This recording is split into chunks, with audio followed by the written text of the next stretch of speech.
Pokémon Legends Arceus. What a game so far, and a great load of Pokémon to boot.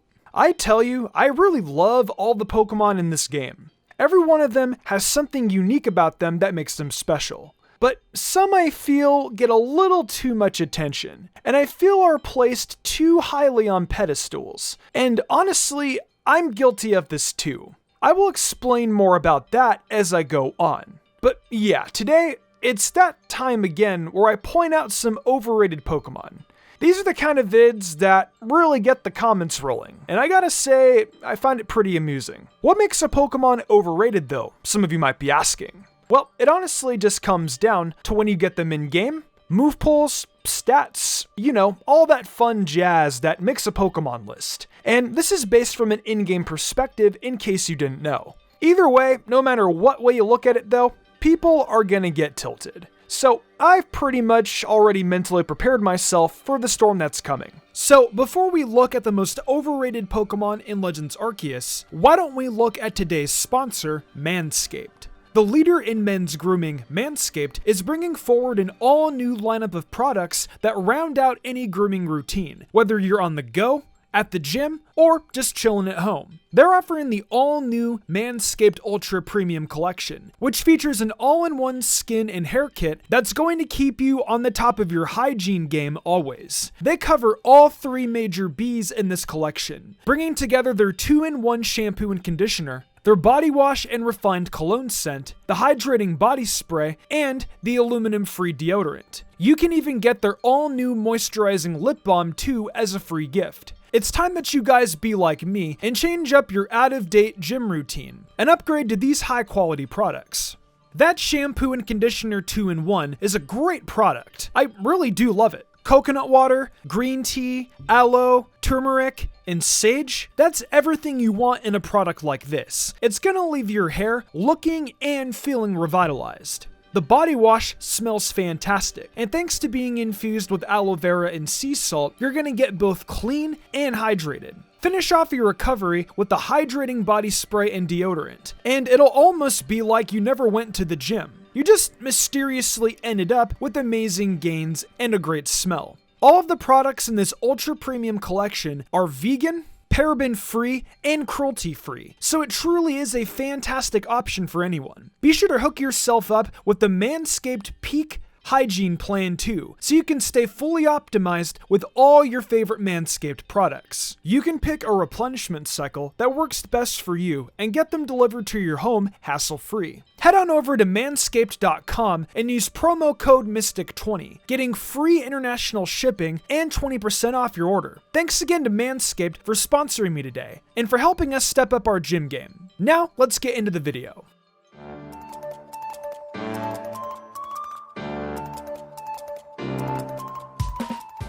The starting slot, and probably the one that's going to upset the most people. Before you come at my throats though, in case you guys didn't watch my past few vids in regards to Garchomp, I mentioned very specifically that due to Gible and Gabite's in-game placements, it makes it kind of unappealing to use. Of course, Garchomp is a fantastic pseudo-legendary Pokemon with amazing stats and a decent move pool. I say usually, but not in this game. It loses Earthquake. It's bread and butter, and that really shafts Garchomp a lot in this game. Mystic, Alpha Gabite, Alpha Garchomp. Yeah, all that stuff sounds groovy, but what's the point when they're so late in the game? At that point in time, you're better off using another ground type. I feel a lot of people use Garchomp for its ground typing and not its dragon type. Its move pool is subpar in this game in comparison to its usual self. If anything, I'm more disappointed with what happened to Garchomp in this game. I really do respect the hell out of Garchomp on a usual basis, but it upsets me when a great Pokemon like this gets this sort of treatment. Garchomp got shafted, and I can already feel some of you telling me that this video could have had a different title. The same usual stuff I hear. But where's the fun in that? I get entertaining comments, and I gotta eat. I really do appreciate you guys watching the vids, by the way. I feel as I don't really tell you guys that a lot, and I really do love and appreciate all of you. Thanks for the support all these years.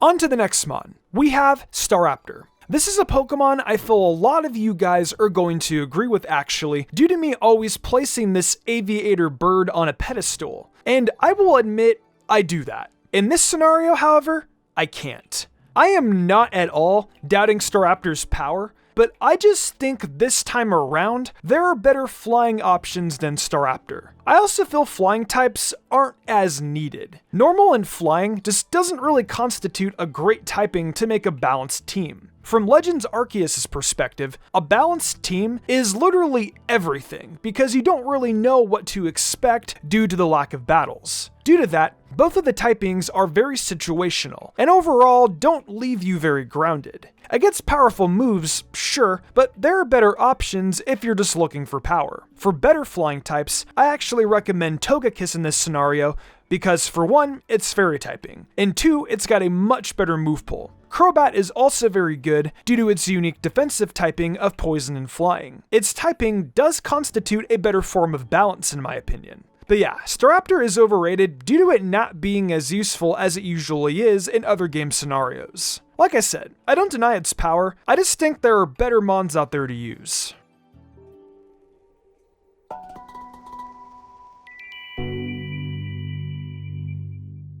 Up next is another Pokemon I usually find really great, but not in this scenario. The reason for this is because Hisui Gudra exists, and the bug typing I just don't find to be that useful here. I'm sure it's pretty obvious by now, but the Pokemon I'm talking about is of course Scizor. Once again, we have a scenario where there are just better options to use, and Hisui Gudra legit takes the cake when it comes to being a fantastic Steel type option. In other aspects, yes, Scizor is a fantastic mon, but Legends Arceus just doesn't offer what Scizor is usually really good at. I will say its typing of Bug and Steel is great, only having one weakness. However, where's the sword with that armor? X-Scissor and Ironhead are definitely great stab options, but I feel that's not really going to get you anywhere. It's also lacking in the coverage department, where Hisui Gudra provides much better results. That bug typing just comes so empty-handed, and it's unfortunate because Scizor is actually a really good Pokemon in other circumstances.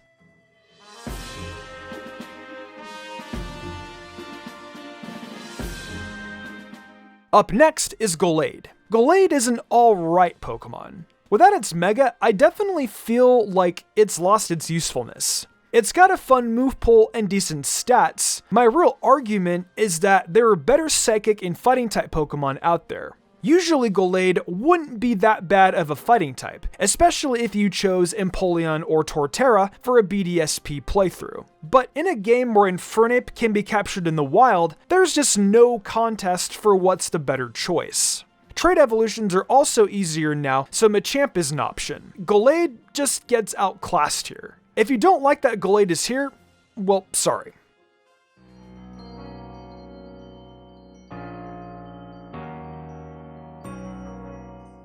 I really do hate to do this, especially to one of my brethren evolutions, but Espeon doesn't really have anything to offer in this game, especially with its shallow move pool, and options like Gardevoir and Alakazam being available. Espeon's move pool has always been really shallow, but now in this game, it's just really sad. Back in games like Heart Gold and Soul Silver, Espeon had the title of Best Psychic Pokemon. What gave Espeon this role was due to the fact there were no better Psychic options. In Legends Arceus, however, Gardevoir, Alakazam, and heck even Golade are just more appealing options. The move pools are a lot deeper, and there are just better Psychic type mons to use in a game where balance is everything. Move pools are very important in my opinion when it comes to creating a balanced team, especially for a game like Legends Arceus. Hate to say it, but Espeon isn't cutting it here.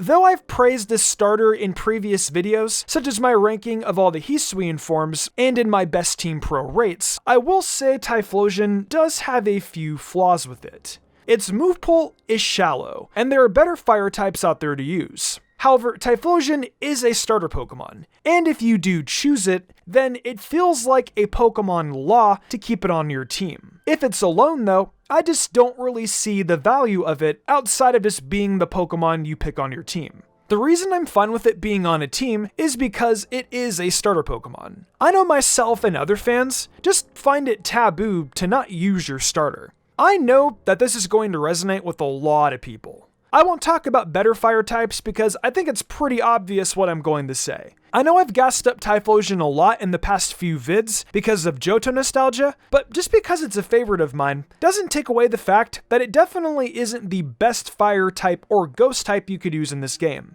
Call me a hypocrite, I will admit this is a tad mistake I've made, but hey, at the end of the day, I'm not perfect. And I'm not this perfect encyclopedia of Pokemon knowledge.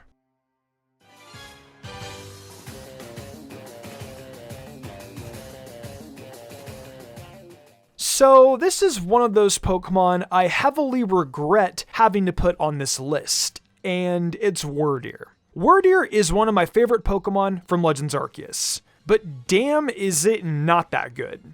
I mentioned Espeon earlier being outclassed, but Wordeer, despite having a really dope design, stats and move pool wise, it's just disappointing. At first I remembered wanting to use Wordeer on my team. In fact, I was ecstatic about it. But then came the tedious evolution process and the stat decrease. The move pool is average if anything, but the fact Wordeer got a 20 speed decrease from Stantler really disappointed me. And there's also the fact it's still relatively frail. I still love it though due to its design, but overall I'm disappointed with how it performed on my team, because I was expecting a whole lot more from it. Remember that this is my list, so if you don't feel the same way as I do about Wordeer, I'm curious to hear your thoughts on it. I'm wondering if I am the only one feeling this way, or if there are others.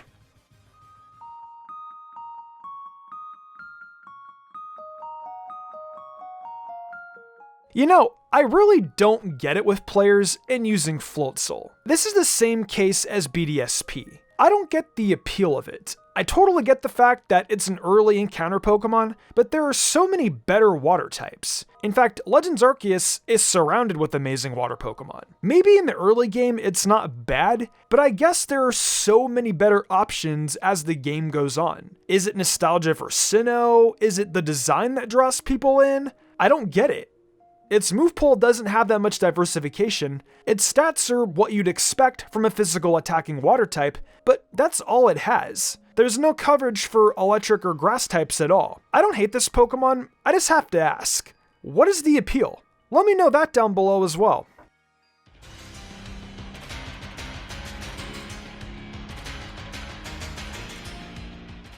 Okay, this one I'm going to go on a rant about. I feel a lot of people are going to resonate with me on this one. I feel it strongly. Pokemon, you hype us up with a badass design and a badass Pokemon. But why the do we have to wait until literally the last place in the game to obtain the Hisuian Zoroark line? Design is badass, and so is the type. But that's all it's got. The move pool and in-game availability trigger me. I'm guilty of being overhyped for this Pokemon, and I know there are others as well that feel like this.